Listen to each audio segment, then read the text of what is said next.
I am the tofu golem. Please enjoy the video. You begin by opening the image and duplicating the background layer so you always have the original.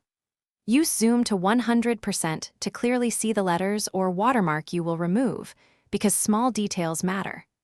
Once done, make a quick selection of the text using a lasso or marquee tool to isolate the area.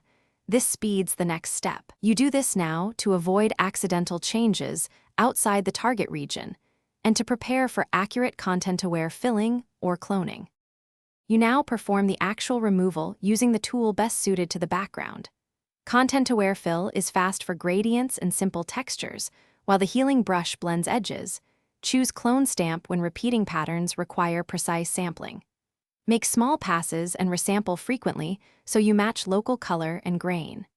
As you progress, toggle the duplicate layer visibility to compare results and refine edges with a soft brush. This approach prevents blurring and preserves texture continuity across the repaired area.